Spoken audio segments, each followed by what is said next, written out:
nuestro invitado aquí en el último programa de la década y también de este año, el doctor Guillermo Castro, haciendo un análisis aquí muy prolijo de la política, Camila.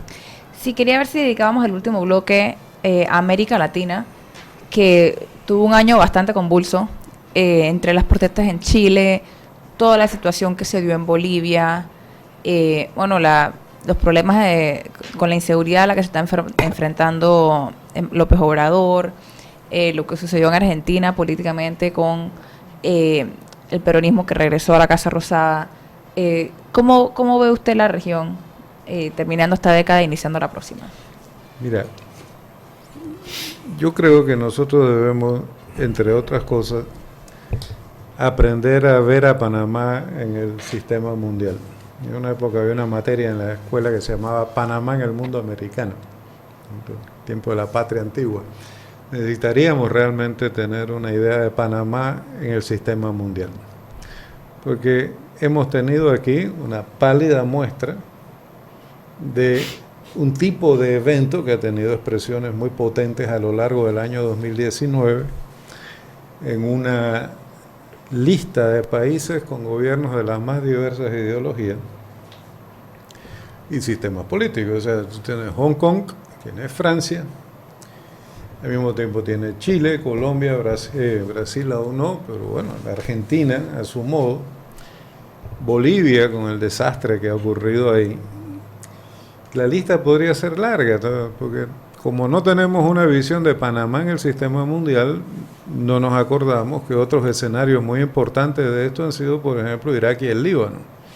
Entonces, si lo vemos en ese conjunto, las explicaciones fáciles no funcionan, porque yo volvería a insistir, la democracia francesa y lo que sea que haya en China no están en la misma java, digamos, pero Hong Kong ha permanecido como un foco de conflicto hasta el día de hoy por 6 meses, 7 meses.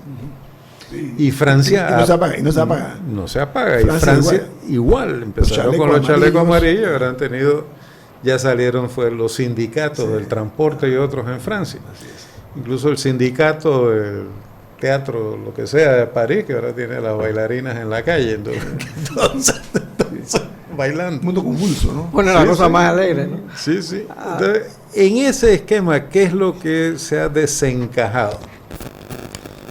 Yo diría que hay 2 elementos de desencaje y que de ese esquema también forma parte el Brexit. O sea, un sistema mundial que había venido siendo organizado desde la creación de las Naciones Unidas y el Fondo Monetario Internacional y tal, todo sugiere que ha llegado al límite de su capacidad para manejar sus propias contradicciones internas. La globalización es en realidad el nombre de la crisis del sistema mundial, tal como había sido concebido desde Bretton Woods y San Francisco. Entonces uno tiene ahí síntomas muy importantes, como la decisión norteamericana, por un lado, de declararle la guerra comercial a China, retirarse de los acuerdos de París, restablecer una América Latina dependiente, productora de materias primas con mano de obra barata, irse alejando paso a paso de todas las normas que teóricamente rigen el nuevo sistema mundial. El Brexit, en ese sentido, forma parte de esto. Inglaterra tenía 2 caminos: dar un paso más y terminar su incorporación a la Unión Europea, o dar un paso de vuelta y salirse de eso. Pero salirse de eso sugiere que va a quedar en realidad como un apéndice norteamericano en Europa. Ya Trump le dijo, sí, hablamos apenas te sale, ven, vamos a hablar de un tratado de libre comercio, ¿no? Ahora, Guillermo, en América Latina queremos medir todo por quién gana las elecciones, ¿no? Entonces, ahora tenemos 2 ejemplos que son emblemáticos. En Bolivia hay un gobierno que no ganó las elecciones y está en el poder. Es transitorio. Pero está en el poder sin haber ganado las elecciones. Sí.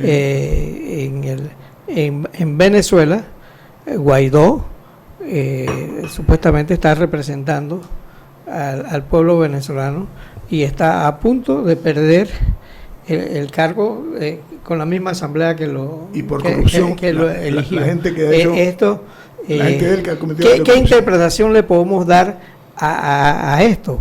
La oposición en Venezuela está muy lejos del poder y en Bolivia los que están en el poder pareciera que no cuentan con toda el apoyo popular que necesita un gobierno fuerte. Y algún día sabremos cuál fue la suma de errores que cometió Evo Morales. Sí, la reelección. Y lo llevaron a la reelección, pero además la ausencia de educación política en las Fuerzas Armadas, la capacidad limitada para mantener un frente nacional negociando con los empresarios. Algún día sabremos eso con detalle. De momento estamos en un clima de exaltación en que Evo o era un corrupto narcotraficante, o tirano, era el mejor presidente de la historia. Era, bueno, el mejor presidente de la historia. Eso se asentará. Pero yo sí creo que estamos en un momento en que es más o menos evidente que los procesos de gestión política que funcionaron a comienzos del siglo XXI están perdiendo capacidad para procesar los conflictos internos de sus sociedades. Eso es muy peligroso y es un espejo en el que tenemos que mirarnos, por supuesto. Eso iba a decir yo, tenemos nosotros que vernos en ese espejo. Si nosotros no tenemos capacidad para procesar nuestros conflictos internos y generar por nosotros mismos acuerdos de consenso, por lo menos, podemos quedar metidos en un gran problema. Voy a tocar un tema ahora mismo, el tema de la situación que se encuentra con el aumento de salario que está dándose ahora mismo. Anoche se negoció hasta tarde, sobre todo con el sector de las bananeras que está en paro, ¿no? Y están exigiendo un ajuste de salario mínimo que debe comenzar el 1 de enero, o sea, mañana. Y dice que 8 horas más o menos se reunió el gabinete y han decidido esperar a que concluya esta negociación con los trabajadores de la bananera. ¿Tú qué opinas de eso, Guillermo? Mira, si el Estado Nacional cumpliera sus obligaciones de provisión de servicios públicos de calidad en salud, educación, seguridad social, quizá también en vivienda, acceso a la vivienda y tal, sería mucho más sencillo una negociación de salario mínimo. El salario mínimo siempre se verá reducido porque se le han transferido a los trabajadores costos que antes el Estado tenía. Por ejemplo, meter a los chiquillos en cualquier escuela privada, por mala que sea, para no hacerlo pasar por una escuela pública. Claro. Tener que ir a clínicas privadas esas de $5 por la deficiencia de las... No hay manera de conseguir cupo, medicamentos, lo que sea acá. Entonces, uno puede multiplicar los ejemplos. Se le ha transferido a los trabajadores una carga de gasto enorme que podría ser muy aliviada si el Estado cumpliera su papel. Ahora, el Estado dirá, no tengo fondos. Pero sabemos que lo primero que habría que discutir para saber si el Estado tiene o puede tener fondos es la política de impuestos en Panamá. Entonces, ¿quién paga los gastos del Estado? Ahora todo el mundo está diciendo de cualquier cosa. Un jamón vendido de $8 lo están pagando con mis impuestos, y es cierto. Pero hay muchas cosas que estamos pagando debido a la evasión fiscal también. Este país tiene una deuda externa de $30,000 millones y pico. Y sigue teniendo escuelas ranchos, sigue teniendo un desastre, Minsacapsi sin terminar de construir, hospitales del niño en ruina. Es evidente que el Estado ha priorizado otras formas de uso de recursos. ¿Cuál sería, a juicio de Guillermo Castro, el inicio para remendar, o no, para enmendar ese tipo de situación que estamos viendo del precarismo que tienen muchas instituciones, ¿no? Salud, educación? Mira, yo no tengo esa fórmula. Si la tuviera, me lanzo a candidato.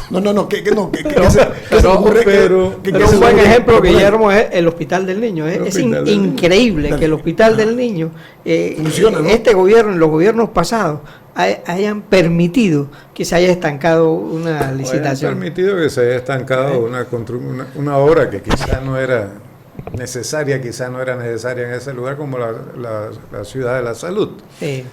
Pero si uno va al interior y ve los cascarones de que iban a hacer Minsa Capsi, también dice, es increíble que se hayan pasado 6 años, 7 años esos cascarones devaluándose. Yo te digo, Guillermo, a mi juicio, la falta de certeza de castigo. Mientras la permisividad continúe, este país no va a progresar. Mientras aquí... Y el amor al concreto también. La corrupción siga rampante y la impunidad se imponga, este país no va para ningún lado. Rodrigo, yo podría estar de acuerdo con eso, pero te diría lo siguiente, 2 cositas nada más. Una, Rodrigo Noriega nos ha enseñado, insiste, lo ha demostrado hasta la saciedad, que nosotros hemos pasado de tener un Estado desarrollista, para llamarlo de alguna manera. Lo tuvimos cuando Torrijos dirigía el país y el ministro de Planificación era un liberal, Nicolás Ardito Barletta, que solo vino a afiliarse al PRD antes de las elecciones en que lo postularon de candidato. O sea que no es un problema de torrijismo, es un problema de otro orden más amplio. Pero ese Estado desarrollista, que en efecto logró un desarrollo importante en el país, dice Rodrigo, se nos ha convertido en un Estado contratista. La función principal del Estado no es hacer escuelas, es contratar a alguien que le haga las escuelas. Y la haga bien. Bueno, pero la función del Estado se ha convertido en eso. El Ministerio de Obras Públicas no repara calles, el Ministerio de Obras Públicas licita la reparación de las calles, contrata.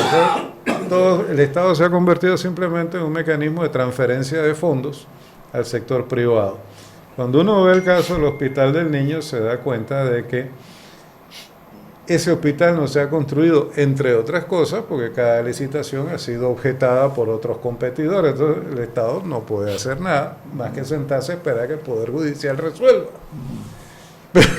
Pero el Estado ha abandonado su responsabilidad. Y antes la CAN hacía las carreteras, las arreglaba. Era la CAN, perdón. Para la CAN, carretera, puerto y muelle.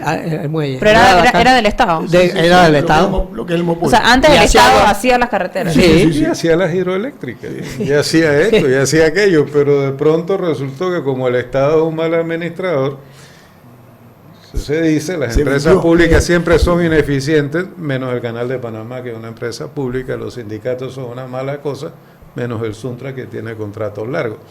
Entonces, un discurso que está plagado de contradicciones, pero lo que te quiero decir es ¿Y el Irán hacia los acueductos? Es que ahora hemos convertido al Estado en un mecanismo, yo no lo hice, pero el Estado ha sido convertido en un puro mecanismo de transferencias al sector O sea, nada más privado. firma cheques. Firma contratos. Firma cheques y litiga cuando hay quejas de los contratados. Ese método de gobernar por contrato se nos ha convertido en un problema de espanto. Sí. Y no ha buscado una solución ningún gobierno hasta ahora, Guillermo. No, porque eso forma parte de aquello que alguna vez se llamó el consenso de Washington, y que cerramos el Ministerio de Planificación y hacemos esta otra cosa y tal. Pero aún eso cambiará. Ahora, un problema medular, en mi opinión, en relación a lo que dices, para que la justicia funcione tiene que haber, por supuesto, vigilancia y control. Pero nosotros no tenemos ninguna capacidad de control social de la gestión pública, porque el control de la gestión pública ha ido quedando restringido al aparato burocrático, invocando artículos de ley, artículos constitucionales. Entonces, lo más que le queda a la sociedad es, atender denuncias, formar alborotos, gritar cuando hay que gritar. Pero para que eso funcione, nosotros necesitamos una sociedad mucho más organizada. Eso, tenemos que tener una sociedad, exacto. Ese yo creo que es parte del problema. Tenemos un país cuya sociedad está todavía adormecida, me parece. No se ha logrado concentrar en los problemas del país de una manera más directa, ¿no? Guillermo, gracias por estar con nosotros esta mañana, ha sido un placer. El equipo de Infoanálisis, Rubén, ¿quiere mandar un mensaje a ustedes de fin de año? Bueno, que creo que hemos tenido un buen año. Los oyentes. Y lo mejor que ha pasado es que el gobierno al final se atrevió a corregir. Porque yo creo que una de las características mejores de un gobierno es cuando se atreve a corregir. No es cuando se atreve a hacer. Y bueno, que el próximo año este programa acreciente en prestigio, porque me siento orgulloso de haber pertenecido a este programa, Guillermo. Cada día escucho más reconocimiento a la objetividad y al equilibrio que tiene este programa. Gracias. El equipo de Infoanálisis. Camila Dames. Rubén Murgas Y Guillermo Antonio, nos vamos. Gracias.